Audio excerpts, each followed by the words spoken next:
যে শুধু হাততালি দিলে আর পোস্টার নিয়ে ঘুরলে আর ভাইয়ের নামে স্লোগান দিলে কিন্তু কাজ হবে না। ভালো করে চারদিকে তাকিয়ে দেখেন, মানুষেরা কি কথা বলছে তার দিকে তাকান। অন্য কিছু করতে যাবেন, মানুষের তো বোকা না। আমরা অনেক ত্যাগ স্বীকার করেছি, এখন আমাদেরকে নতুন বাংলাদেশ তৈরি করতে হবে। মুগ্ধের বাবার কষ্ট, মুগ্ধের মায়ের কষ্ট, মুগ্ধের ভাইয়ের কষ্ট, আমাদের জাফরের মায়ের কষ্ট, এটাকে আমরা কখনোই তার কোনো প্রতিদান দিতে পারবো না, তাদের ঋণ শোধ করতে পারবো না। কারণ তারা দেশের জন্য, মানুষের জন্য, কল্যাণের জন্য তারা তাদের প্রাণ দিয়ে দিয়েছেন, রক্ত ঢেলে দিয়েছেন রাজপথে। এত সোজা ব্যাপারটা, ব্যাপারটা কি এত সোজা? আপনি ইচ্ছা করলে কি বুকের রক্ত দিতে পারবেন? পারবেন না। তার জন্য দেশপ্রেম, তার জন্য লাগে মানুষের, দেশের জন্য ভালোবাসা, মানুষের জন্য ভালোবাসা, পরিবর্তনের জন্য ভালোবাসা। প্রত্যেকবার আওয়ামী লীগ আসবে, অন্যান্য দল আসবে, আসে আমাদেরকে লুট করে নিয়ে যাবে, সেটা আর আমরা হতে দিতে চাই না। চাই, আমরা বলেছি যে আমরা একটা গণতন্ত্র চাই।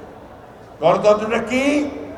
যে আমাদের সাধারণ মানুষ তারা তাদের মতামত প্রকাশ করবে, তারা ভোট দিবে, ভোট দিয়ে তাদের প্রতিনিধি নির্বাচন করবে, সেই প্রতিনিধিরা দেশ চালাবে। হাসিনার মতো দিনের ভোট রাত্রে করা, অথবা আপনার দামি ভোট করা, আর তার ইচ্ছা মতো এমপি তৈরি করা, ইচ্ছা মতো লোককে ব্যবসা বাণিজ্য দেওয়া, হাজার হাজার কোটি টাকা বিদেশে পাচার করে দেওয়া, ব্যাংকগুলোকে লুট করে ফেলা, এই কাজ আর কখনো হবে না। এই জিনিসটা আমরা দেখতে চাই, তাই কিনা? এখানে অনেকে ছাত্র আছে না? কতজন ছাত্র আছে ভাই, একটু হাত তুলো তো। পরিবর্তন চাও? জোরে বলতে হবে, পরিবর্তন চাও? আমার মেহনতি ভাইয়েরা, শ্রমিক ভাইয়েরা, তারা এখানে আছেন না? অনেকে রিক্সা শ্রমিক ভাই, ভ্যান শ্রমিক ভাই, কারখানার শ্রমিক আছেন না? তারা হাত তোলেন। আপনার পরিবর্তন চান? তাহলে আমাদেরকে সেই পথে যেতে হবে। সব মশার বিরুদ্ধে সুরক্ষা দিতে এলো বসুন্ধরা এক্সট্রিম অ্যারোসল, মশার বিরুদ্ধে এক্সট্রিম সুরক্ষা। আজকে আপনি ধন্যবাদ দিতে চাই যে আমাদের এই যে অন্তর্বর্তীকালীন সরকার, অনেকে অনেক কথা বলে, অনেকে বকাবকি করে, ঠিক না?